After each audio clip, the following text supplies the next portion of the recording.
It's nearly dawn when I wake up. I draw the curtain back and take a look. It must have just stopped raining, since everything is still wet and drippy. Clouds to the east are sharply etched against the sky, each one framed by light. The sky looks ominous one minute, inviting the next. It all depends on the angle. The bus plows down the highway at a set speed, the tires humming along, never getting any louder or softer. Same with the engine, its monotonous sound like a motor, smoothly grinding down time and the consciousness of the people on board. The other passengers are all sunk back in their seats, asleep, their curtains drawn tight. The driver and I are the only ones awake. We're being carried efficiently and numbly toward our destination. Feeling thirsty, I take a bottle of mineral water from the pocket of my backpack and drink some of the lukewarm water. From the same pocket, I pull out a box of soda crackers and munch a few, enjoying that familiar dry taste. According to my watch, it's 4:32.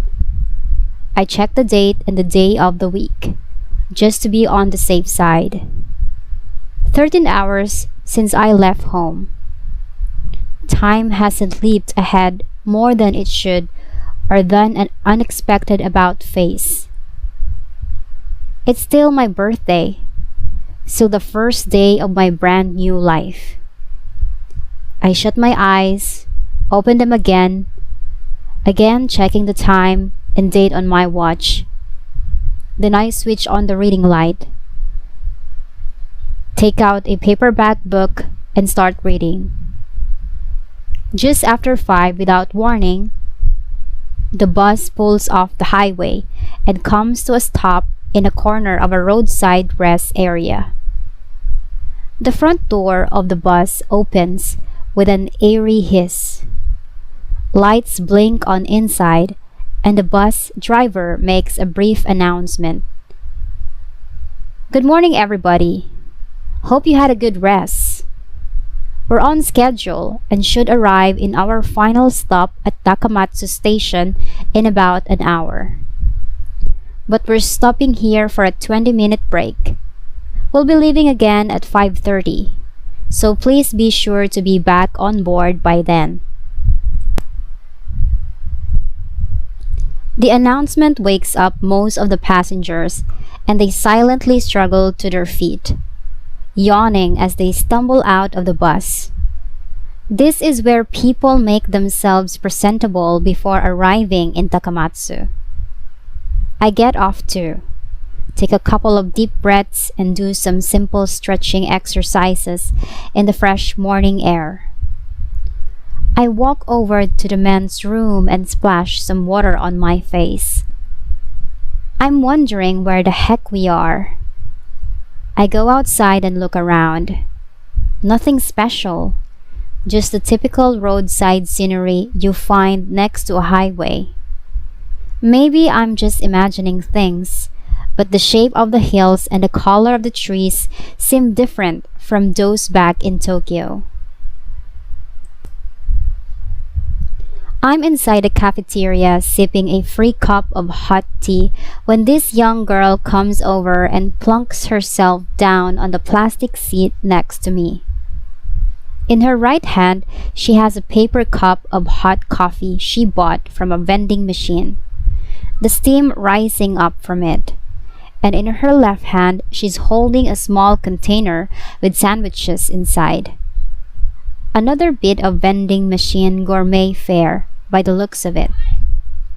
She's kind of funny looking. Her face is out of balance. Broad forehead, button nose, freckled cheeks, and pointy ears. A slammed together, rough sort of face you can't ignore. Still, the whole package isn't so bad. For all I know, maybe she's not so wild about her own looks, but she seems comfortable with who she is. And that's the important thing. There's something childish about her that has a calming effect, at least on me.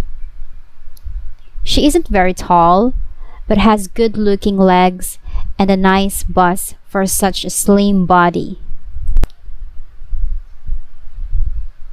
Her thin metal earrings sparkle like duralumin. She wears her dark brown, almost reddish dyed hair down to her shoulders and has on a long sleeved crewneck shirt with wide stripes. A small leather backpack hangs from one shoulder, and a light sweater is tied around her neck. A cream-colored miniskirt completes her outfit with no stockings. She's evidently washed her face, since a few strands of hair, like the thin roots of a plant, are plastered to her broad forehead. Strangely enough, those loose strands of hair draw me to her. "You were on the bus, weren't you?" she asked me, her voice a little husky. "Yeah, that's right." She frowns as she takes a sip of the coffee. "How old are you?" 17. I lie. "So you're in high school?" I nod. "Where are you headed?" "Takamatsu." "Same with me," she says. "Are you visiting or do you live there?" "Visiting," I reply. "Me too. I have a friend there, a girlfriend of mine. How about you?"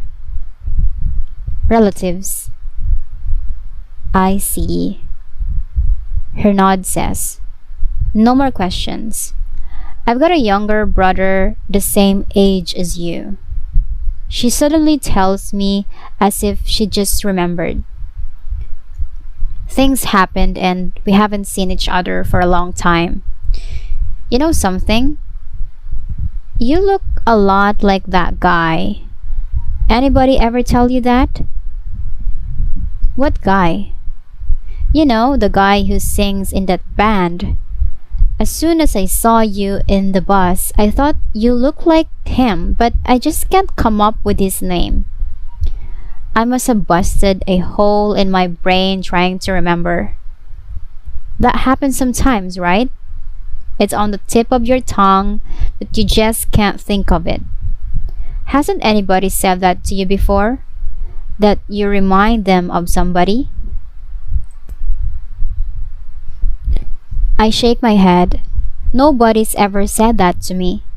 She's still staring at me, eyes narrowed intently. "What kind of person do you mean?" I ask. "A TV guy." "A guy who's on TV?" "Right," she says, picking up her ham sandwich and taking an uninspired bite, washing it down with a sip of coffee. "A guy who sings in some band." Darn, I can't think of the band's name either.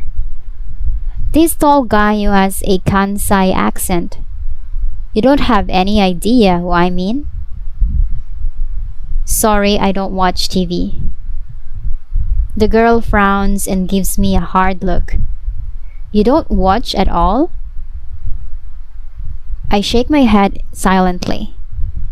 Wait a sec. Should I nod or shake my head here? I go with a nod. Not very talkative, are you? One line at a time seems your style. Are you always so quiet? I blush. I'm sort of a quiet type to begin with, but part of the reason I don't want to say much is that my voice hasn't changed completely. Most of the time, I've got kind of a low voice, but all of a sudden, it turns on me and lets out a squeak. So I try to keep whatever I say short and sweet. Anyway, she goes on. What I'm trying to say is you look a lot like that singer with a Kansai accent. Not that you have a Kansai accent or anything. It's just, I don't know, there's something about you that's a lot like him. He seems like a real nice guy, that's all. Her smile steps off stage for a moment, then does an encore, all while I'm dealing with my blushing face. "You'd resemble him even more if you changed your hair," she says. "Let it grow out a little, use some gel to make it flip up a bit. I'd love to give it a try." "You'd definitely look good like that. Actually, I'm a hairdresser." I nod and sip my tea. The cafeteria is dead silent. None of the usual background music, nobody else talking besides the two of us. "Maybe you don't like talking?" she says, resting her head in one hand and giving me a serious look. I shake my head. "No, that's not it." "You think it's a pain to talk to people?" One more shake of my head. She picks up her other sandwich with strawberry jam instead of ham, then frowns and gives me this look of disbelief. "Would you eat this for me? I hate strawberry jam sandwiches more than anything, ever since I was a kid." I take it from her. Strawberry jam sandwiches aren't exactly on my top 10 list either, but I don't say a word and start eating. From across the table, she watches until I finish every last crumb. "Could you do me a favor?" she says. "A favor?" "Can I sit next to you until we get to Takamatsu? I just can't relax when I sit by myself. I always feel like some weird person's going to plop himself down next to me, and then I can't get to sleep. When I bought my ticket, they told me they were all single seats, but when I got on, I saw they're all doubles. I just want to catch a few winks before we arrive, and you seem like a nice guy. Do you mind?" "No problem." "Thanks," she says. "In traveling, a companion, as the saying goes." I nod. Nod, nod, nod. That's all I seem capable of. But what should I say? "How does that end?" she asks. "How does what end?" "After a companion, how does it go? I can't remember. I never was very good at Japanese." "In life, compassion," I say. "In traveling, a companion. In life, compassion," she repeats, making sure of it. If she had paper and pencil, it wouldn't surprise me if she wrote it down. So what does that really mean? In simple terms. I think it over. It takes me a while to gather my thoughts, but she waits patiently. "I think it means," I say, "that chance encounters are what keep us going, in simple terms." She mulls it over for a while, then slowly brings her hands together on top of the table and rests them there lightly. "I think you're right about that. That chance encounters keep us going." I glance at my watch. It's 5:30 already. Maybe we better be getting back. "Yeah, I guess so. Let's go," she says, making no move, though, to get up. "By the way, where are we?" I ask. "I have no idea," she says. She cranes her neck and sweeps the place with her eyes. Her earrings jiggle back and forth like two precarious pieces of ripe fruit ready to fall. "From the time I'm guessing we're near Kurashiki. Not that it matters. A rest area on a highway is just a place you pass through to get from here to there." She holds up her right index finger and her left index finger about 12 inches apart. What does it matter? What's it called? She continues. You've got your restrooms and your food, your fluorescent lights and your plastic chairs, crappy coffee. Strawberry jam sandwiches, it's all pointless assuming you try to find a point to it. We're coming from somewhere, heading somewhere else. That's all you need to know, right? I nod and nod and nod. When we get back to the bus, the other passengers are already aboard, with just us holding things up. The driver's a young guy with this intense look that reminds me of some stern watchman. He turns a reproachful gaze on the two of us, but doesn't say anything, and the girl shoots him an innocent sorry we're late smile. He reaches out to push a lever and the door hisses closed. The girl lugs her little suitcase over and sits down beside me. A nothing kind of suitcase she must have picked up at some discount place. And I pick it up for her and store it away in the overhead rack. Pretty heavy for its size. She thanks me, then reclines her seat and fades off to sleep, like it can barely wait to get going. The bus starts to roll the instant we get settled. I pull out my paperback and pick up where I'd left off. The girl's soon fast asleep, and as the bus sways through each curve, her head leans against my shoulder, finally coming to a rest there. Mouth closed, she's breathing quietly through her nose, the breath grazing my shoulder at regular beats. I look down and catch a glimpse of her bra strapped through the collar of her crew neck shirt, a thin cream-colored strap. I picture the delicate fabric at the end of that strap, the soft breast beneath, the pink nipples taut under my fingertips. Not that I'm trying to imagine all this, but I can't help it. And no surprise, I get a massive hard-on. So rigid, it makes me wonder how any part of your body could ever get so rock hard. Just then a thought hits me. Maybe, just maybe, this girl's my sister. She's about the right age. Her odd looks aren't at all like the girl in the photo, but you can always count on that.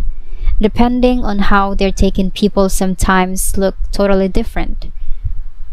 She said she has a brother my age who she hasn't seen in ages. Couldn't that brother be me? In theory, at least.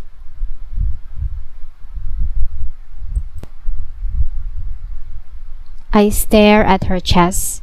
As she breathes, the rounded peaks move up and down like the swell of waves, somehow reminding me of rain falling softly on a broad stretch of sea. I'm the lonely voyager standing on deck, and she's the sea. The sky is a blanket of gray, merging with a gray sea off on the horizon. It's hard to tell the difference between sea and sky, between voyager and sea, between reality and the workings of the heart. The girl wears 2 rings on her fingers, neither of which is a wedding or engagement ring. Just cheap things you find at those little boutiques girls shop at. Her fingers are long and thin but look strong. The nails are short and nicely trimmed with a light pink polish. Her hands are resting lightly on the knees thrust out from her miniskirt. I want to touch those hands, but of course I don't. Asleep, she looks like a young child. One pointy ear peeks out from the strands of her hair like a little mushroom, looking strangely fragile. I shut my book and look for a while at a passing scenery, but very soon, before I realize it, I fall asleep myself.